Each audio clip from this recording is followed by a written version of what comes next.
I think we are all set. Thanks, Rob. Hi, everybody, and welcome to today's webinar in celebration of National Distance Learning Week. I'm Rob Pierkowski, and I'm the Assistant Director of Online Teaching for SUNY Online, and it's my pleasure to introduce our speakers today to you. Today's presentation will be given by Lisa Dubuc and Donna Simiele from Niagara County Community College. Lisa is the coordinator of online learning at Niagara, and Donna is the online learning technology support coordinator. Welcome, everyone. Thank you. Ready to turn it over, Rob? Yes, I am. Okay, so I'm gonna, hi, everybody. I'm Lisa, and Donna, you can wave and they'll see you. We're gonna talk to you. You got it? Okay. We're going to talk to you today about a 6-week blended training course that we used for our faculty development. So I'm going to go ahead and do a screen share here.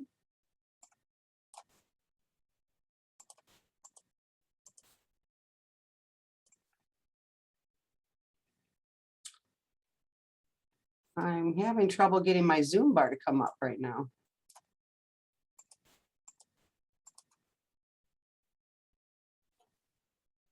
Okay. Well, that's odd. Do you? I know. I got it to come up now. There we go. Okay. All right.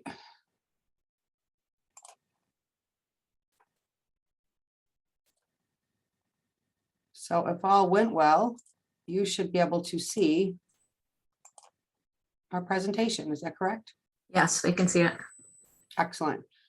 Okay, so I'm not sure if we only have SUNY folks here or others joining us from anywhere around the country. So we just wanted to let you know that we're one of the 64 SUNY campuses, and we kind of pointed out where we are in relationship in New York State here, far over here, very close to the Canadian border. We are a community college in a kind of a remote area between two cities, and this is our main campus. Niagara County Community College. And this is our Culinary Institute that is about 2 minutes walking distance to the Niagara Falls. And it's been open for maybe 5 or 6 years. And it's a pretty amazing building there for our Culinary Institute. This is our team. There's myself, Donna, and Glory, who I don't know if she's joining us today, but she's our online student support specialist. But our focus today is on faculty development, and supporting them to teach in all of these flexible instructional modalities that we currently have, a few of them since the pandemic hit. So in an effort to work with our faculty, we've always had a faculty development process. In years past, we used to work with the SUNY Learning Network, which if you're familiar with that, they've evolved into SUNY Online. And their team would come in and do training. And then we also did wraparound training for faculty years ago. And we started doing our own course. I don't know, Donna, I'm not sure, time flies, but it's been a while. And so we had put together a training that was really geared towards helping faculty create 100% online courses. And then we started moving into hybrid. And that was probably about 12 years ago that we started to do hybrid. And then when we had this pandemic hit and we had a faculty needing to go remote and quickly, I think everybody knows, we all fumbled around it to get training out to people who hadn't been trained, trying to help them the best we could. But as a result of that pandemic, we ended up with some other flexible instructional modalities. One of them you can see on the screen is face-to-face enhanced, where we have students have a choice now. They can come to class or they could do Zoom into the class. So we called them face-to-face enhanced. We've had 100% online for a long, at least I've been here 21 years, for at least that long, hybrid for about 12. And then we moved into these, what we call blended here, that the students would not come to campus for class, but they would have synchronous Zoom class and online coursework. And then we've recently joined in on this movement, which a lot of people talking about HyFlex, being able to either come to class, join in on Zoom, or complete the course 100% online. And I'm proud to say I'm one of those pioneers here at the college who does teach HyFlex, along with a few of our other faculty. and it's fairly new for us, but these are our current flexible instructional modalities. So with that said, we had a course called N2OL, or New to Online, in which we were really focusing on trying to help those faculty who are in the design phase, trying to develop either a hybrid or online course for the first time. And we delivered that multiple times in a 6-week blended format. We would do live Zoom once a week for 6 weeks for 1 hour. And we have a course inside our Blackboard Learn Management System where they complete, a variety of online activities and engage with each other through that 6-week period. We also had it open that anyone could go through it self-paced, but we do run it 3 to 4 times per year so that it could be facilitated by Donna and myself, and we can get people to engage with each other.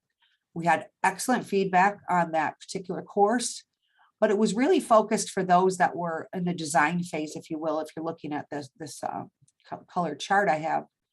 And we wanted to try to include everybody. We were trying to do a refresh model for those that were more experienced, along with that course for people who were fairly new. And then when you combine all of these different learning modalities, flexible options, how can we don't have a large staff. How can we, best use us and being able to teach as many people as we can, or train them, through the process of designing and, as you could see, enhancing or optimizing a course. So it came across my desk one day, actually a link in an email and also a guide that came to me from the Online Learning Consortium. And it's it's called Optimizing High Quality Digital Learning Experiences, a playbook for faculty. It's open. We'll share these links at the end, PDF of this, and we did some printing of them here in-house. We gave them to every online instructor, and we now use it as this our guide for moving forward here. And we are about to start week 5 of our first delivery of this new 6-week blended course. So what we did is, I was just wowed when I looked through the playbook, and not only it was able to, everything in that book you see is delivered, whether you're designing a course, enhancing it. So think about somebody who maybe has been teaching in one of these modes for a semester or two where they really need to enhance it. And then also those who might be experienced at teaching in any of those particular modalities and need to optimize it. So this guide was able to encompass all of the things we were looking for. We could offer this to everybody, regardless of the level that they're at, right? Whether they're at the design, enhance, or optimize phase. We could bring people in that are experienced into our 6-week sessions, and they can provide guidance to those who might be designing or enhancing. And when I look through the guide, it used all of the tools that we've been using for years. We use Oscar for quality reviews. We have an online observation guide for kind of really focuses more on your online teaching style and teaching presence and how you manage your course. And so it was nice to see that they made use of all of these different things within the guide. But they also did one more thing that I thought was timely and needed. And that was not only do they have this iterative process for online course design in these 3 phases that I'm showing you here, but they also provide a lot of information about inclusive design. And we thought that that was something that we're designing with equity in mind. And so regardless, kind of helping people, design based on the differences between race, gender, identity, age, background, ability, and individual experiences. So we incorporated that into this newly refreshed course that we have. And also it does have a good focus on accessibility, which if any of you are familiar with some of the sessions that Donna does, she is our, online accessibility guru here, does a lot of workshops and training, and really works with faculty to help them make sure their courses meet accessibility standards. So the guide, it helped us to design courses. It also used the community of inquiry model, which if you're here from SUNY or familiar with SUNY Online, you know that that is a model that the community of inquiry framework is used in their course design process to look for teaching presence, social, and cognitive presence. So that is also included. It makes use of instructional design principles and strategies to, where we like to use backward design. So we use this guide to refresh and create a refresh or optimize these courses. I have a link here to our little flyer that we use, and I wanted to show it to you just because we got really great feedback from faculty about the design of this course, and also from us having previously done it in that other version, N2OL. We didn't have to change everything. By moving from our N2OL course that we already built and moving to this guide and kind of following the guide along, we just had to rearrange maybe where we were delivering certain elements of the course. And then we added a few more elements to be able to include everyone, whether they're designing, enhancing, or optimizing. So we have this doesn't look like the best, it's an image of it, but we have a printable version and we provide all these links to you. But in our printable version, it looks a little better on the screen. Talk about what the course is, our audience is for everybody. But we got some really good feedback from faculty as well. So we have a flyer that we send out to try to get people involved. And also faculty are often required to take this. If they're teaching a course for the first time in any of these new modalities, except for our face-to-face enhance. We really don't require them to do a proposal for that, but every other flexible modality, they have to do our training.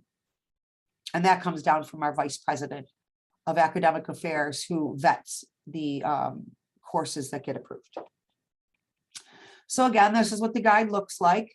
If I link out, click on here, we have a link right to the PDF that's available. It's from the Online Learning Consortium, as I mentioned, and it's a playbook for faculty, and you can go through it. It explains how the playbook goes. It talks about what I mentioned, the design, enhance, optimize course design process. And so you'll see that, they give examples. I'm just going to show one just to show you, so when we talk about course design, they start with designing with equity in mind. And there's always links to other information through here. A lot of them, many of us are very familiar with. We've been using them in our course design, whether it's course design trainings, individual course design meetings, quality reviews, and the like. There's a lot of links that go to things that we've already been using. So if I just go through here, I just wanted to show you how it's designed. So this section is designing for accessibility. And then when you get to the end, there are always other, so it links out to the UDL, a framework to optimize teaching and learning for all. And then you'll get to the section that when I mentioned about design, enhance, and optimize. And in every section of the course, it gives you kind of things you could do if you're at this stage of just designing something for the first time. Then you might look at those 10 key elements. If you're enhancing, you might look at the comprehensive accessibility toolkit and accessibility guidelines. And then when you get to the optimize phase, you might be looking at ways to make it more universally designed.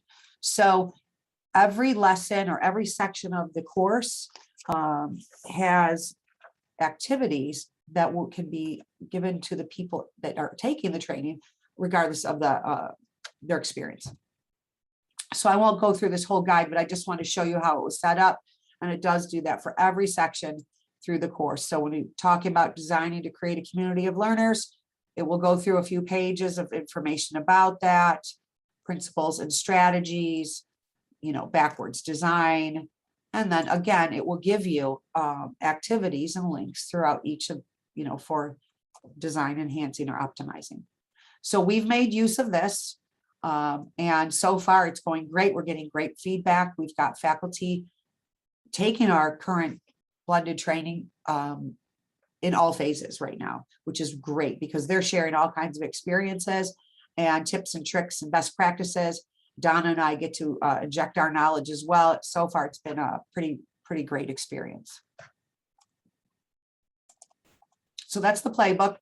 I didn't pay anything for it. It came in my email, so I'm guessing it's available to everybody. And we have links for, you could explore it. We have the links at the end of the presentation. So our course learning outcomes, you could see them here on the screen, right? We definitely want them to use learning theory in their design and delivery. We want them to be able to, comply with compliance standards and quality standards using OSCAR. We definitely want them to meet best practices. We want them to comply with accessibility standards and middle state standards. use effective strategies to maximize their teaching presence, demonstrate appropriate communication techniques, and effectively and efficiently evaluate student performance. So those are our course outcomes. And these are the modules that we set up to do that. We had a different structure a little bit. We included all of this in our previous training N2OL, but we moved them around and modified the titles to be more in line with the guide that we're using as our playbook and giving it to all faculty. So you can see we're getting started. Then we start with course design. Then we moved into instructional design principles and strategies, selecting digital learning tools, courseware. What's great is in this section, we always talk about OER, which is, a big topic for many, and we bring in our librarians. We always have a librarian come in as a guest speaker and talk to faculty about OER and share other resources that our libraries have so many resources to help faculty, to curate the materials for their courses. And I think sometimes they may get underutilized. So we've been bringing the librarian in. We have an LTI integration within Blackboard where materials are, Donna, what is the word I'm looking for? The guides that they create? LibGuides. Thank you. Just let me, LibGuides that are created for a lot of courses and things. You can have it popped right into your learning, resources in Blackboard. And we're about to start module 5 tomorrow, where I'll focus around course interaction and assessments. I'll talk about active learning strategies, online assessment techniques, and a big focus on what's, are currently talking about is RSI, or regular and substantive interaction. And I will share Oscar. I share Oscar in every module, the pieces of it that we're talking about in that particular module, but I will focus on those that meet the RSI guidelines or standards in that session tomorrow. And then we will round out our training, our training 6-week program with course management, evaluation, and continuous improvement.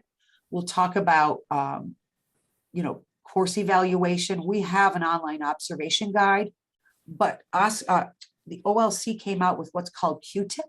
And Q-tip is really helps a faculty member to assess their teaching presence, how they manage the course. So even though we've had an observation guide that's a rubric that's different, we may switch to Q-tip. We're looking at it right now with my advisory council to see how we might be able to make use of that.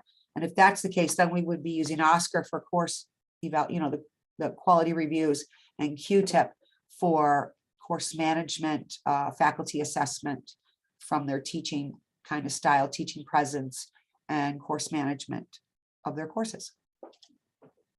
So that's what we will focus on here. I also like that in Mod 6, if you're at a design optimize or enhance or optimize phase, we kind of give people a choice on the final, capstone assignment they turn in, where they do a little self-evaluation using Oscar, and they're going to do a little self-evaluation using pieces of this Q-tip, because they can kind of see where they are. And we're also going to ask them to, if they've already been teaching in these modalities, to look at the RSI standards of Oscar and see if they're meeting those standards or what they might need to do to get there.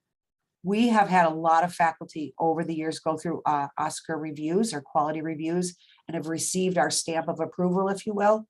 But, some of them may have had that years ago, and we want them to use the new standards that meet RSI to ensure that they're still meeting them, or that they see if they have to make any improvements to their course to meet them.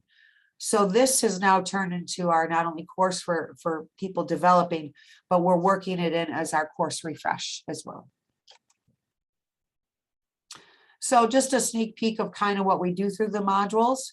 Module 1, first we introduce the playbook, and we show them Oscar, and we have them join, our online teaching.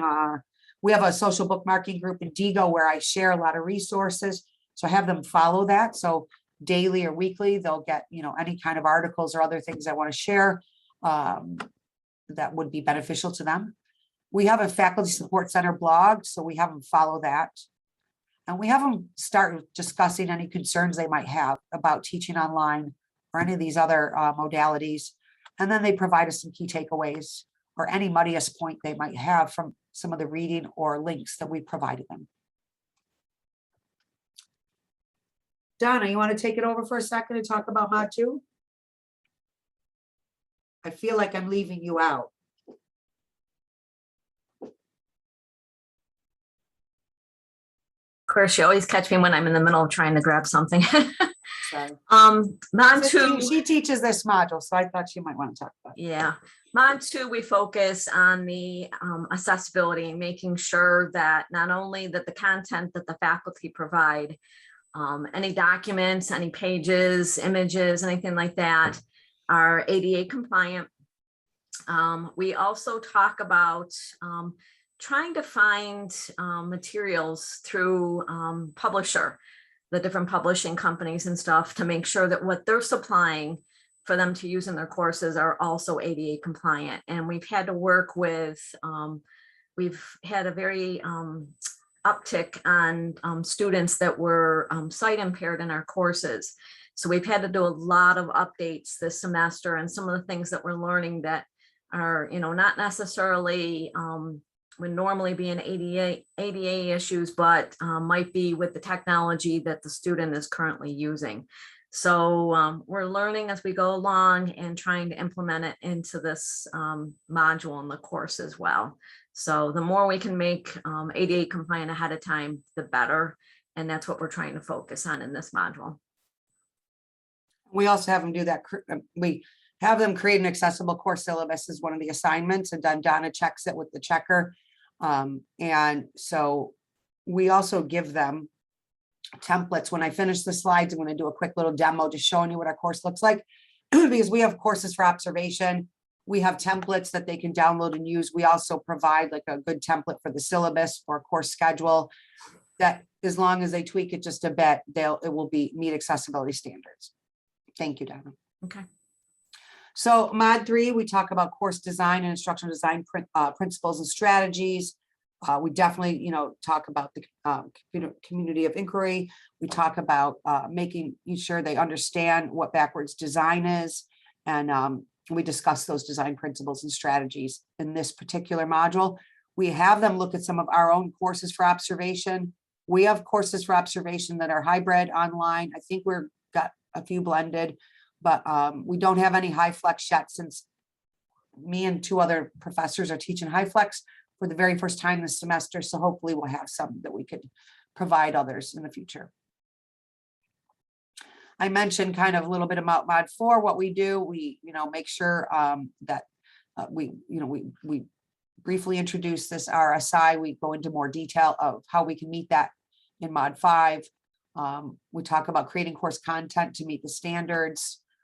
We discuss and share those ideas, and they also look at material within the library resources. They look at OER, and they look at they kind of talk in a discussion about what kind of materials they might be able to use, and they can have interact with the librarian who is part of that learning module to help them find some of that material. So what I'm going to cover tomorrow, again, is just, I'm going to cover the Middle State Standards, Department of Education substantive interaction requirements. I will point out the OSCR standards that relate to that. We're going to make sure they provide students good icebreaker activities. We give them a template that they can use, the ones that we've created, but a lot of them are pretty creative and they modify them to meet their course, and then they'll share those with the others participating in our training. We make them we ask them to create an accessible course schedule in a PDF format and add it to their course nav menu. We will have them start building their course with folder names, titling their modules, and the reflection discussion is in relationship to our SI and assessments. And then in our last module, we talk about what teaching presence is, how to establish teaching presence, tips and that for effectively managing these different modalities. We will have them, what we're considering is this capstone kind of assignment, where they'll look at on a course level self-assessment using OSCR scorecard. and then at a instructional level self-assessment using what they call Q-tip. In our presentation, these are links. I do believe they are sharing this presentation with you. And we also have the links and resources at the end. And then they discuss and share ideas for making improvements there. And when we only have a bullet here, but we really focus when we write the instructions inside the course are, focus around what level you're at. Are you designing, enhancing, or optimizing?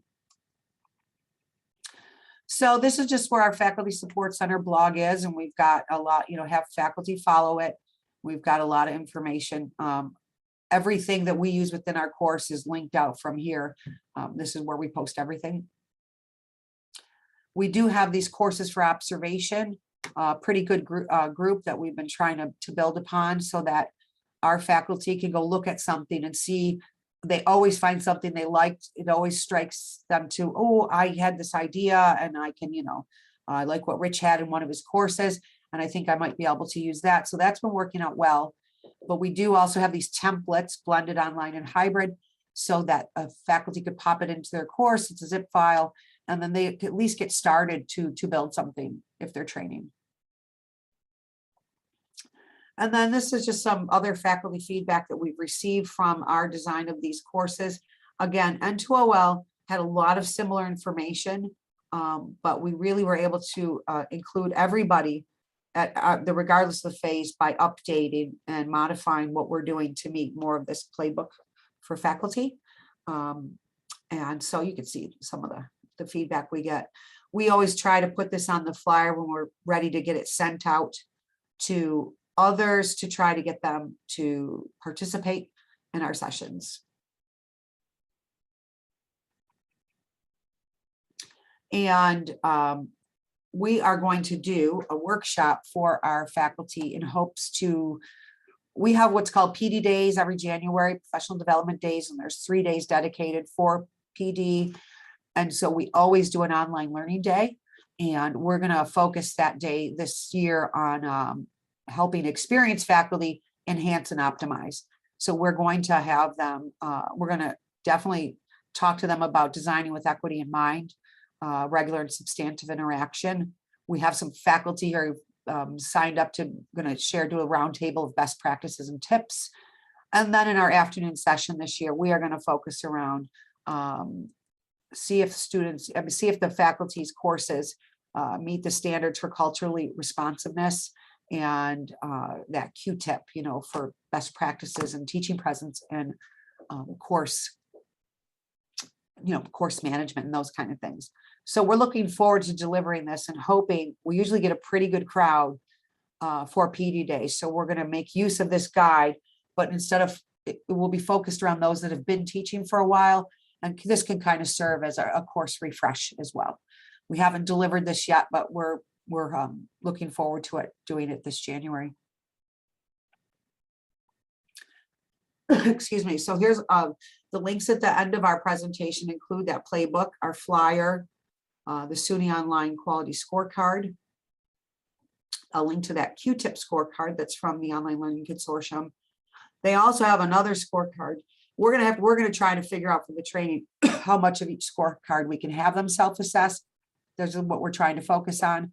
And one of them is about culturally responsive curriculum scorecard. I guess I should stop here, Rob, for a second to see if there's any questions, and if so, I can answer them. We've got about 15 minutes, I believe, and I'd be more than happy to go show a little just demo of what our course looks like in Blackboard if you think that would be of value to this group. I've been answering most of the questions that we've been going along. The last one that Camille put up was, do you have specific language from Middle States on RSI? And I Oh, think yeah. we have that in Mod 5. Yeah, I could show you when I go do and just so you know, and Alex is doing a session on RSI tomorrow. So yeah, join in if you can do that. Yeah, we do. We linked right to the site, right to the link for Middle States. We've been pushing that to faculty for over a year now, because it came out, of the pandemic, and I know they were a little lenient for a little bit on remote teaching, but we're back to what we like to be is our, making sure people are meeting compliance and quality compliance. So I can certainly do that in a short demo. Any other questions before I go log into Blackboard? No, I think I answered all of them. All right, well, I could show you here. So let me go. So here's our Blackboard, our course. I know I have a lot of stuff here, so it's a lot of courses, but it's online, through our online teaching academies, what we call our area, and we're optimizing digital learning experiences is the course. On our homepage here, you can see we have links to all of those. So a lot of the resources we use, syllabus templates, syllabus examples for faculty. We have a prep new semester checklist. A couple of things we love using, that how to teach a good first day of class. Link to all of our recordings and presentations. And then we have a link here to the SUNY Support Center for Remote Teaching, which has some awesome resources there. So we kind of try to chunk what we thought would be most beneficial here. And then we have our link right here to our courses and things for observation and course shell exports for them. But our course itself here's our learning module. We link to the digital playbook here, Oscar, and our courses for observation, because they're highly used within our 6-week training. But here's our learning modules. I think if I go into a student view, it might be better to show you.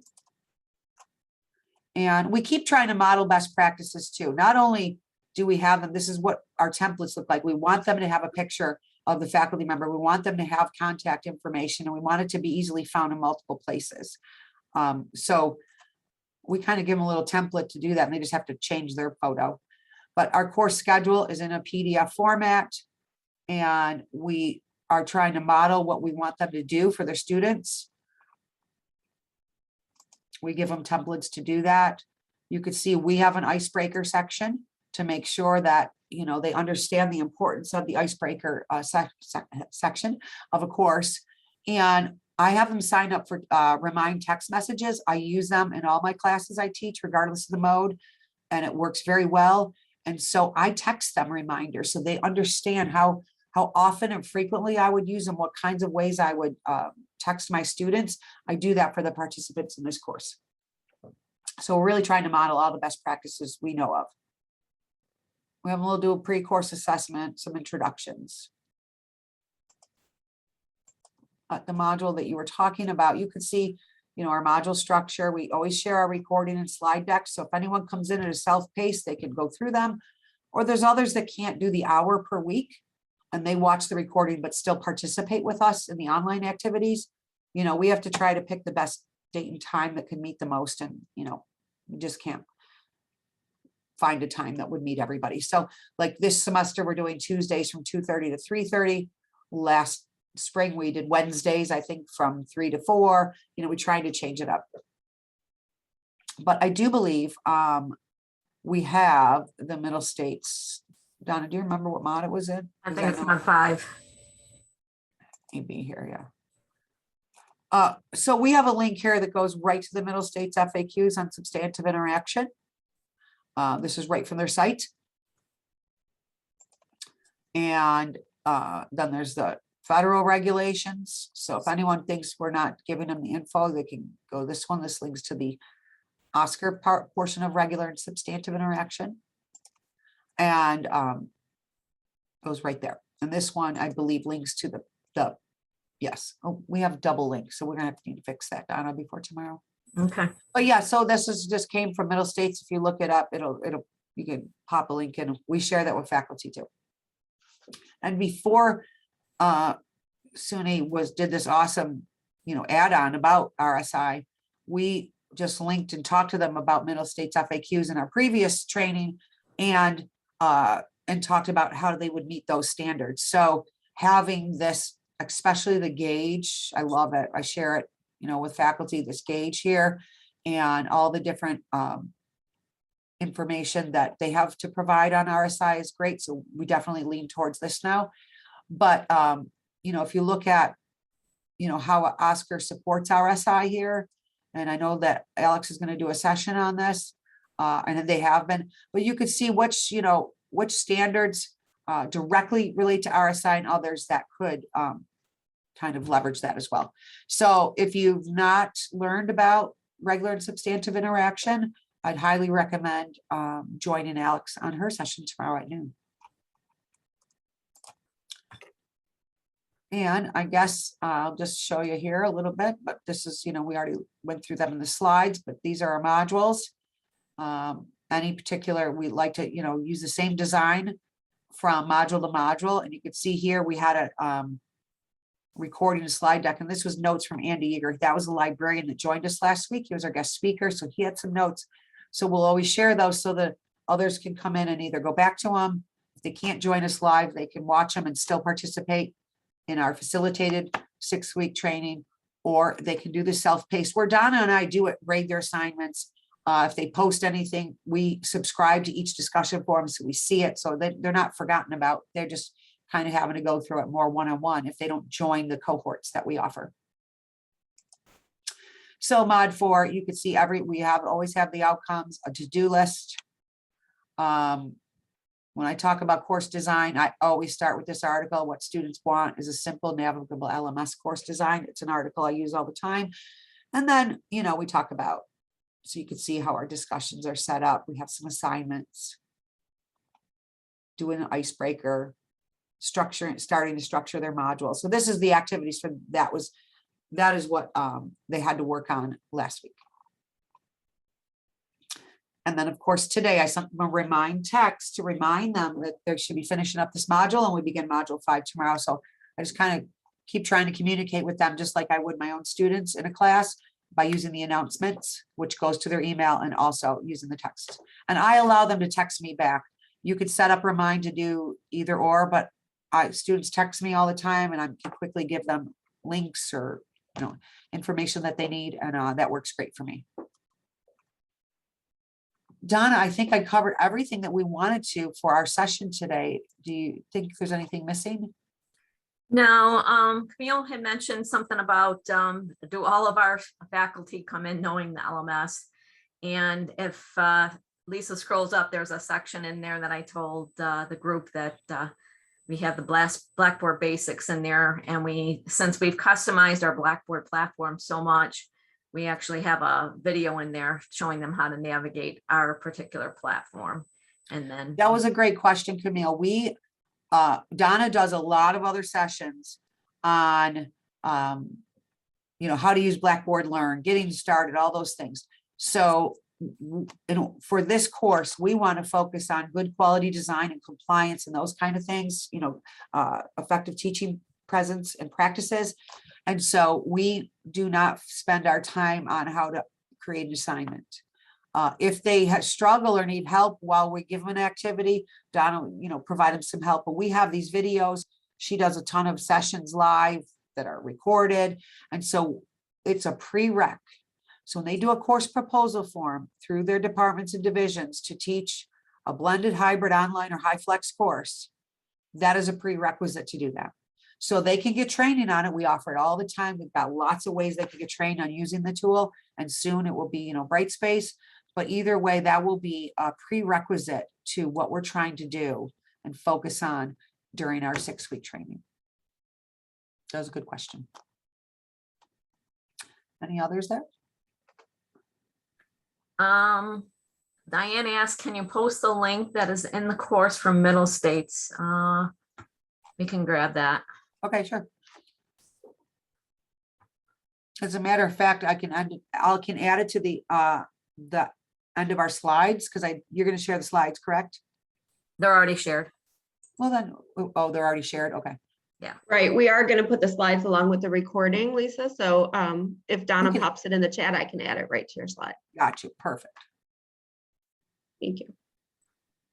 Are there any other questions?